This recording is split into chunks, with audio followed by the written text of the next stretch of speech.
Haleluya, puji nama Tuhan. Salam jumpa lagi dalam Renungan 79 Keluarga GPD El Shaddai Magelang. Tuhan berkati dimanapun kita berada.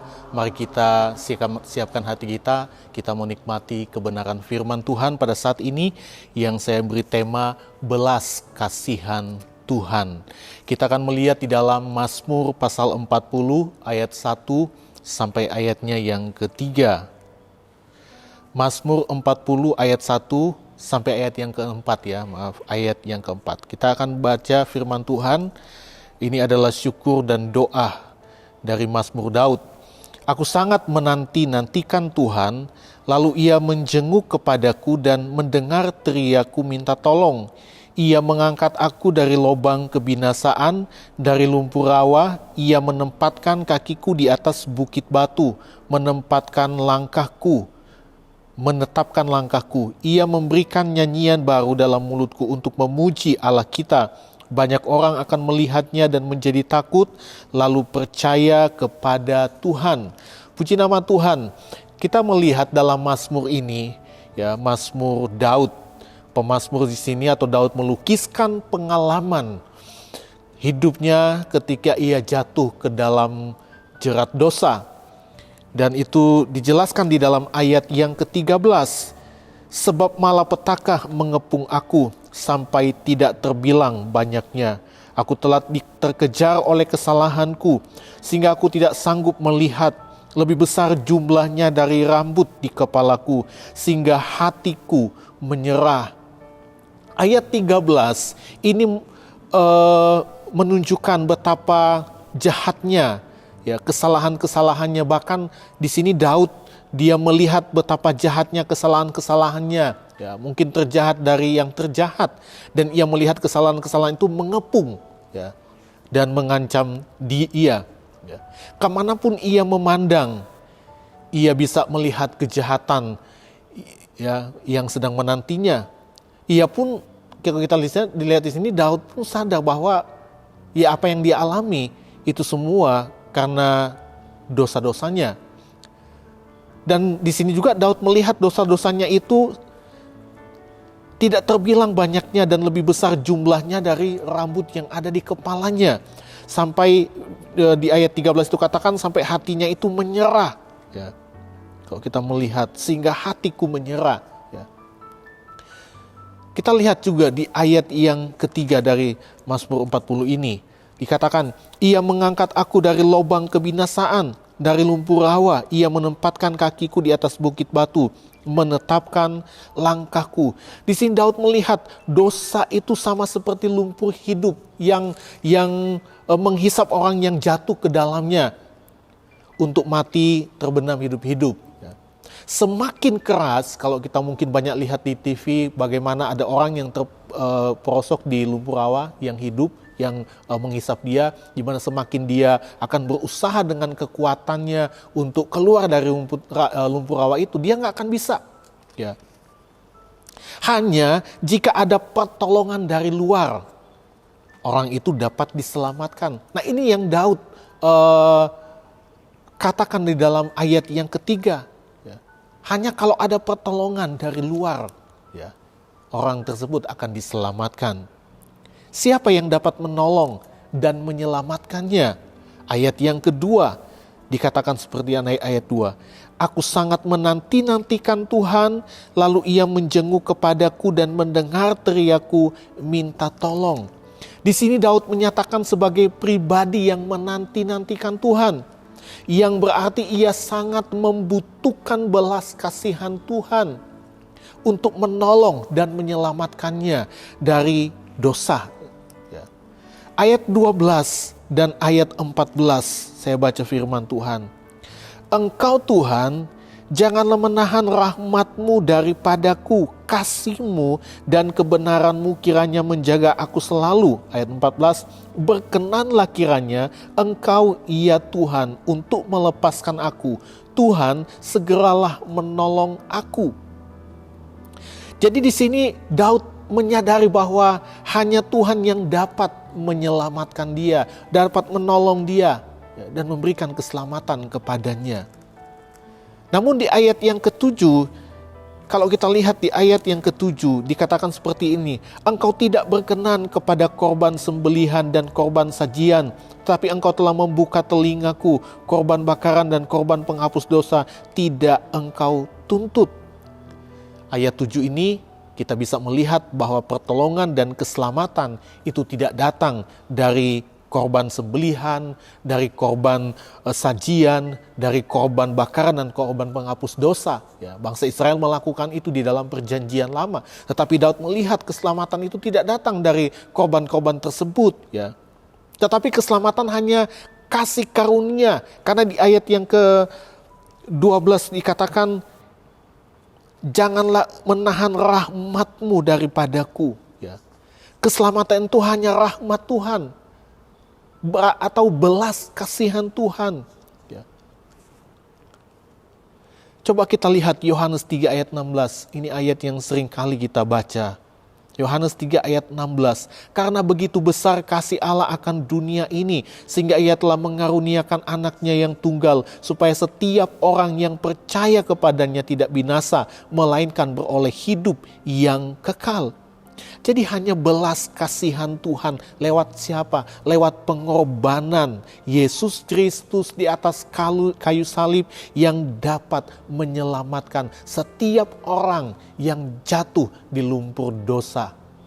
Bukan dengan kekuatan kita, bukan dengan korban-korban, tetapi hanya dengan kasih karunia Tuhan. Satu korban, yaitu Yesus Kristus, korban yang sesungguhnya, yang mengangkat kita dari lumpur dosa, dari kebinasaan, karena dosa itu adalah maut. Ya. Hanya belas kasihan Tuhan, dan itu juga dinyatakan di dalam ayat 3 dan ayat yang keempat dari Mazmur 40. Ayat 3 dan ayat 4. Ia mengangkat aku dari lubang kebinasaan, dari lumpur rawa. Ia menempatkan kakiku di atas bukit batu, menetapkan langkahku. Ia memberikan nyanyian baru dalam mulutku untuk memuji Allah kita. Banyak orang akan melihatnya dan menjadi takut, lalu percaya kepada Tuhan. Hanya Tuhan. Ya. Dan di sini Daud kepada Tuhan. Ya. Ia memberikan nyanyian baru dalam mulutku untuk memuji Tuhan. Orang-orang yang sudah diselamatkan adalah orang-orang yang harusnya selalu memuji dan memuliakan Tuhan. Di ayat yang ke-15 dan ayat yang ke-16 kita lihat, ya, Mazmur 40 ayat 15.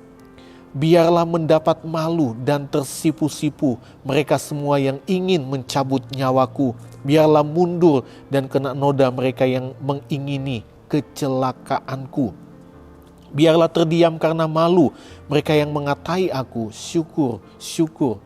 Di ayat 15 sampai ayat yang ke-16 menunjukkan pertobatan seorang pemazmur di sini ialah Daud. Ya, pertobatan dari seorang yang sudah melakukan dosa itu akan mendatangkan kekecewaan dan malu bagi para pembencinya, yaitu orang-orang yang bersuka cita ketika ia ada di dalam jerat dosa. Ya, mereka yang berkata syukur, syukur, ya, atas apa yang dialami oleh Daud. Ya.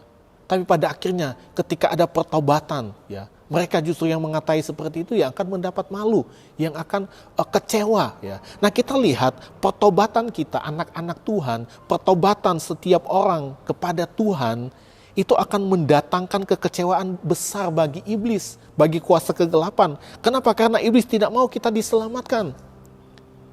Ia mau kita terus di dalam jerat dosa, karena dosa itu mendatangkan maut. Itu sudah dijelaskan dalam Roma 6 ayat 23. Sebab upah dosa ialah maut, tetapi karunia Allah ialah hidup yang kekal dalam Kristus Yesus Tuhan kita. Sebagai orang-orang yang sudah menikmati belas kasihan Tuhan, apa yang harus kita lakukan? Ya, kita yang sudah diangkat dari lumpur dosa kepada keselamatan, kehidupan di dalam Tuhan. Ya, yang dulu dibelenggu dengan dosa, tetapi diselamatkan karena rahmat-Nya, karena kasih karunia-Nya, karena belas kasihan Tuhan. Apa yang harus kita lakukan? Kita lihat yang pertama, tetap hidup di dalam belas kasihan Tuhan. Kita sudah terima belas kasihan Tuhan, tetap hidup di dalam belas kasihan Tuhan. Orang yang hidup dalam belas kasihan Tuhan adalah orang yang akan melakukan setiap kehendak Tuhan atau firman Tuhan. Kita lihat ayat 8 dan ayat 9. Lalu aku berkata, sungguh aku datang, dalam gulungan kitab ada tertulis tentang aku. Aku suka melakukan kehendak-Mu ya Allahku. Taurat-Mu ada di dalam dadaku. Jadi orang yang sudah menikmati belas kasihan Tuhan, dia akan hidup di dalam belas kasihan Tuhan untuk selama-lamanya. Ya. Dan dia adalah orang yang melakukan setiap kehendak Tuhan, firman Tuhan. Ayat 8 sampai ayat 9 ini menunjuk kepada Yesus sebagai Mesias yang sudah dijanjikan, seorang yang melakukan setiap kehendak Bapa. Kita lihat di dalam Injil Yohanes 4 ayat 34. Kata Yesus kepada mereka, makananku ialah melakukan kehendak Dia yang mengutus aku dan menyelesaikan pekerjaanku. Yesus katakan makananku ialah melakukan kehendak Dia yang mengutus aku, kehendak Bapa. Dan ini menjadi teladan harusnya dalam setiap kehidupan kita. Orang-orang yang sudah diselamatkan, orang-orang yang sudah menikmati belas kasihan, mari lakukan setiap apa yang menjadi kehendak Tuhan dalam hidup kita. Nah yang kedua, orang yang sudah menikmati belas kasihan Tuhan, dia harus menceritakan belas kasihan Tuhan itu pada semua orang. Supaya mereka percaya ada pertobatan dan di sana ada keselamatan terjadi. Saya percaya ada pertobatan, ada keselamatan, ada sukacita yang luar biasa di sorga. Ada sorak-sorai, firman Tuhan katakan. Di ayat 10, ayat 11 dan ayat 17 dari Mazmur 40, saya mulai dari ayat 10. 11 dan ayat 17. Aku mengabarkan keadilan dalam jemaah yang besar, bahkan tidak kutahan bibirku. Engkau juga yang tahu ya Tuhan. Keadilan tidaklah kusembunyikan dalam hatiku. Kesetiaanmu dan keselamatan daripadamu kubicarakan. Kasihmu dan kebenaranmu tidak kudiamkan kepada jemaah yang besar. Ayat 17, biarlah bergembira dan bersukacita karena engkau, semua orang yang mencari engkau. Biarlah mereka yang mencintai keselamatan daripadamu tetap berkata, Tuhan itu besar. Kita lihat ya, keselamatan itu harus diceritakan. Belas kasihan itu, Tuhan itu harus kita sampaikan kepada semua orang, supaya mereka pun menikmati belas kasihan Tuhan.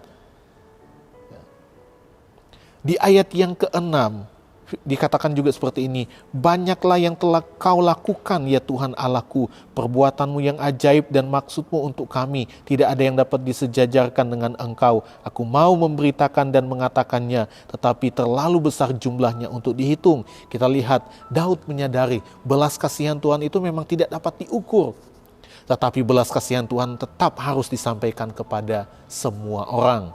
Sebagai orang-orang yang sudah diselamatkan oleh kasih karunia dan belas kasihan Tuhan, tetaplah hidup di dalam belas kasihan Tuhan dan ceritakan belas kasihannya kepada semua orang. Matius 5 ayat 16 katakan, demikianlah hendaknya terangmu bercahaya di depan orang, supaya mereka melihat perbuatanmu yang baik dan memuliakan Bapamu yang di sorga. Kita jadi terang bagi banyak orang. Ya, sehingga mereka pun melihat dan menikmati belas kasihan Tuhan. Ya. Puji nama Tuhan, Tuhan Yesus memberkati kita semua. Mari sama-sama kita akan berdoa buat firman Tuhan. Segala pujian, syukur, hormat, kemuliaan bagi Tuhan. Terima kasih buat firman-Mu saat ini. Kami bersyukur bahwa firman-Mu yang menjadi kekuatan dalam perjalanan kehidupan kami sebagai orang-orang yang sudah diselamatkan hanya karena belas kasihan Tuhan. Biarlah kami mau hidup tetap di dalam belas kasihan Tuhan, menikmati belas kasihan-Mu di setiap saat dalam hidup kami. Dan kami juga mau hidup menceritakan setiap belas kasihan-Mu kepada semua orang lewat kehidupan kami yang menjadi terang bagi banyak orang, sehingga mereka pun melihat belas kasihan Tuhan, kasih yang besar, ada pertobatan, dan kami percaya di sana ada keselamatan kepada setiap orang. Terima kasih Bapa yang baik buat firman-Mu. Terima kasih Tuhan Yesus. Demikian juga Roh membantu keluarga GPD El Shaddai Magelang dalam kelemahan kami, sebab kami tidak tahu bagaimana sebenarnya harus berdoa. Tetapi Roh sendiri berdoa untuk kami kepada Allah dengan keluhan-keluhan yang tidak terucapkan. Terima kasih Tuhan, terima kasih Bapa yang baik. Kami bersyukur di dalam nama Tuhan Yesus Kristus. Haleluya. Amin.